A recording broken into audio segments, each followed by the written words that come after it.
2 million liberals just murdered President Trump in an online animation that allows the user to walk Trump off a cliff or into the mouth of a dinosaur. It's a poorly created animated game where the user clicks on, or around, President Trump, and it dictates Trump to walk towards the center/right of the screen and an impending doom.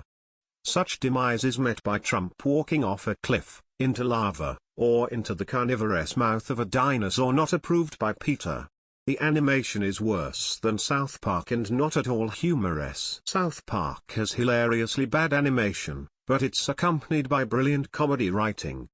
The only way poor animation/art can get by is if the words coming out of their mouths is absolutely hilarious, which South Park is.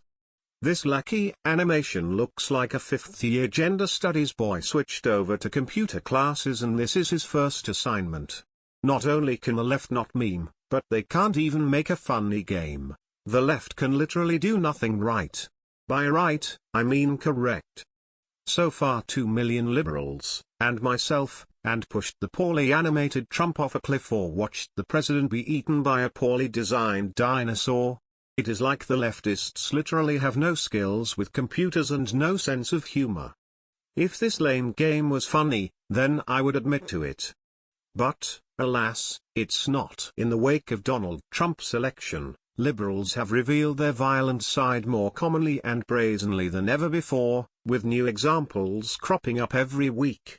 In the latest example, the Daily Caller reports that disgruntled leftists have embraced a new outlet to vent their hatred of the president, a web-based game entitled Push Trump Off a Cliff Again. As the name implies, players push an on-screen Trump off a cliff and into a bottomless pit, a manhole, a volcano, or a dinosaur's mouth. This digital fantasy of presidential murder, which has gotten nearly 2 million plays so far, is the brainchild of Justin Hook, a former writer on the animated adult comedy Bob's Burgers, which liberals have hailed for its alleged progressivism. Is political assassination progressive these days?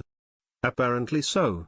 The game is popular among the enlightened Hollywood set. In the wake of Donald Trump's election, liberals have revealed their violent side more commonly and brazenly than ever before, with new examples cropping up every week. In the latest example, the Daily Caller reports that disgruntled leftists have embraced a new outlet to vent their hatred of the president, a web-based game entitled Push Trump Off a Cliff Again. As the name implies, players push an on-screen Trump off a cliff and into a bottomless pit, a manhole, a volcano, or a dinosaur's mouth. If someone goes through the trouble of making a silly online game of President Trump, then can they at least be smart enough to make something that's worth a good laugh? Or even something that even remotely looks cool? If this was either cool or funny, then I'd even share it. Sure, it has the president on it, but if it was funny, then people would laugh. The problem is that it's not funny and the guy who made it looks like a rookie-class creator. I tried this little hidden piece of the internet and thought it was stupid. I figured that I had to try it before writing about it. So there I was, making Trump walk into a manhole, and I thought, wow, this is stupid.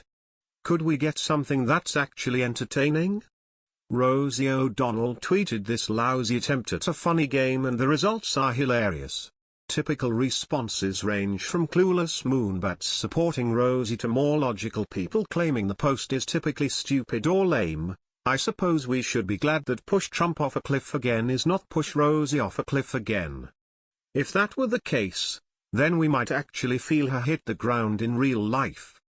The washed-up has-been hasn't been relevant since she was in a movie with Tom Hanks and some old-fashioned baseball was being played. It's almost like her life revolves around hating President Donald Trump. When she's not busy posting hateful thing about Trump, then she's tweeting about whales and users are asking if that's her. Then in her replies, she randomly mentions Trump again. It's like Rosie is literally obsessed with Donald Trump. You would think she asked Trump on a date and he rejected her, then she became a stalker and won't let it go. This game proves another point, besides being lame and besides the Rosie nonsense. This game proves that liberals, once again, resort to violence. Pushing Trump off a high-level cliff is a violent action. While they see it as a game, it's actually quite violent, and should be pointed out that many leftists are a violent sort of people. To me, it was just a lame, poorly skilled effort to make a funny, and it failed. Follow us on Facebook at Freedom Daily.